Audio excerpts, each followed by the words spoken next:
You are listening to Unstoppable Actors, the essential podcast for ambitious, unknown actors with me, Louise, the artistic director of Standby Method Acting Studio.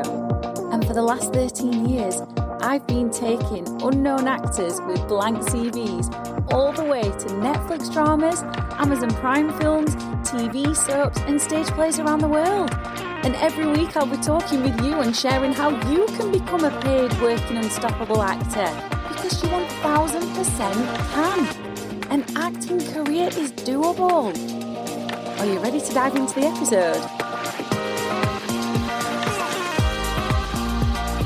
Hi, welcome to the podcast. It's so good to have you here. I'm so excited that I can share with you my knowledge on character preparation, and I can reveal to you the things that actors do to go down straight paths with their character preparation that doesn't actually help them, and what you need to do instead. Before I dive into this, have you got your place inside the Nerve Destroyer? If not, I highly recommend you get one of the 500 places that are available for free ASAP, because these places are going super quick. The Nerve Destroyer is a course that I've created that is going to allow you to discover where nerves are holding back your performances and how to release them so you can lose yourself in the role and start getting cast more often and feeling really bloody good about your acting. So if you want one of those 500 places for free, hit the link under the episode or go to this link, bit.ly/Nerve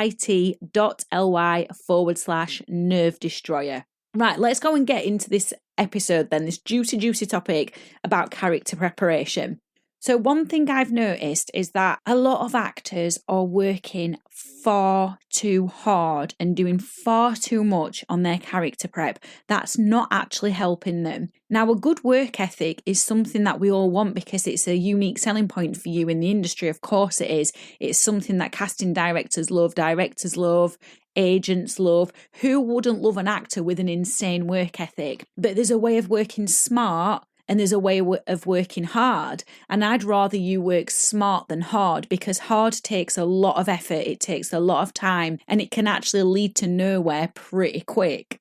So last night in the 10-week method acting modules, we were talking, I was giving feedback actually to one of the acting students, and we were talking about how she'd missed a key moment, or not even a key moment, but a key part of the character. So we're doing A Streetcar Named Desire in class, and she's playing Stella, who is pregnant, and she'd missed this out. So I'd given her this feedback to say, there was no acknowledgement of you being pregnant, and she recognised this and said, actually, I'd completely forgotten about it. So we started talking about how we would prep for her to start connecting to this idea that Stella is pregnant so she can express that in the scene. And my acting student said she just didn't know how to connect to it. So she was going to carve out 60 minutes to find a way to connect. And I said to her that I was a little bit worried, because spending 60 minutes in her house or flat or wherever she lives prepping is probably not going to be a good use of her time. You might be thinking, why not? Why would she not want to spend 60 minutes of her time, 60 minutes out of her day, out of her week, prepping, trying to connect to Stella's pregnancy? So Stella is who she's playing. And I said that I didn't think being in her house or flat or wherever it is that she lives is a good use of her time, because where is the inspiration coming from? What I shared with her is something that Lee Strasberg, who developed the method, spoke about with his students, which is that inspiration is all around us. His famous quote is, "There is no room for distraction, only potential inspiration." And so I said to my acting student, I actually think it's a better use of your time if you start noticing pregnant women around you when you're out and about in your week. I said it's more useful for you as an actor and an artist to be out and about, drawing upon the inspiration all around you, as opposed to just sitting in your room for 60 minutes.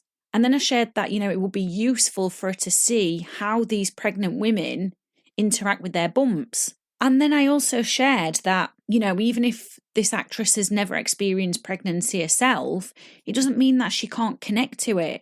So she could draw upon what she's seen out in public with pregnant women she comes across And then also she can use what we call substitution. And so I'm going to share with you a story that I shared with my acting student last night in class. And a couple of years ago, I did a play in Manchester where I was playing a heavily pregnant woman who was 38 weeks pregnant, about to give birth. I had no experience of that at all. And similar to my acting student, I was struggling with it because this is a key part of the character's, well, it's the key part of the character's journey that I was playing. And it's a key part in A Streetcar Named Desire, in which my acting student is playing Stella, who's pregnant. And I shared this story that I had no idea I was going to connect to this bump. And then all of a sudden, the night that we performed, I got on stage and for the very first time, the inspiration hit me. And it's because I was relaxed about it. And this is the key to everything. It's why relaxation is the foundation of everything in method acting. The foundation of your scene work, the foundation of your character prep, the foundation of your method acting exercises that you practice. So in that moment when I was relaxed, bearing in mind, I only had a dressing gown up my nightie, which represented a big bump. It hit me.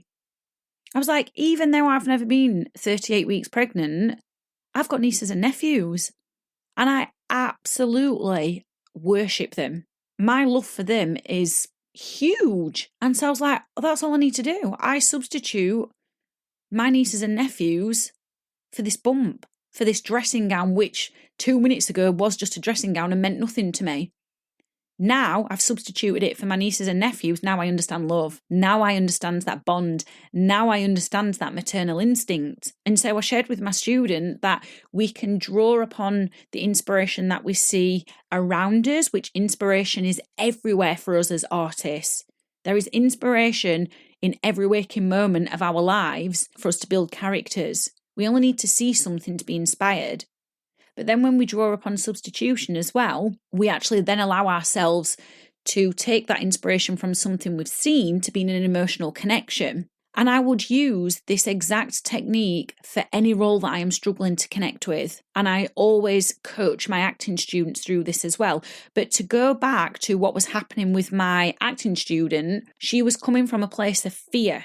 This work ethic of I've got to do 60 minutes of time, working really hard on this connection to this pregnancy is coming from fear. Fear is another form of nerves. It's low-level performance anxiety. And for us to make any genuine connections with our characters, for us to express these characters with sincerity, with authenticity, we have to start from a relaxed place. We can't create anything of any value when there are low-level nerves at the foot of our performances. And that's why I'm encouraging you to take one of those 500 places that are available for free inside the Nerve Destroyer, because I am going to show you how to release nerves so you can get to that relaxed place quicker. Go and hit the link underneath this episode or go to bit.ly/nerve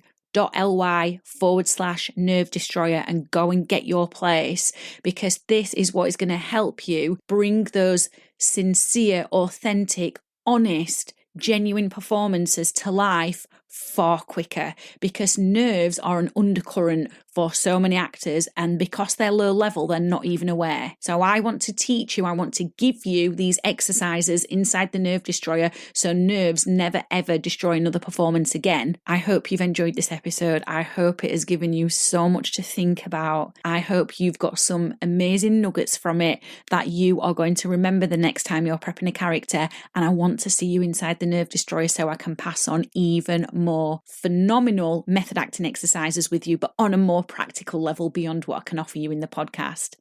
See you inside the Nerve Destroyer. I've absolutely loved hanging out with you, and I really hope you found this episode inspiring. If you have, please do rate the podcast and hit follow so you never miss an episode, and I can help more actors like you. And come and join one of the most supportive, uplifting acting communities on socials, the Unstoppable Actors Facebook group, where you'll get your weekly injection of inspiration, networking, and receive your free Method Actors Handbook so you can become an unstoppable actor.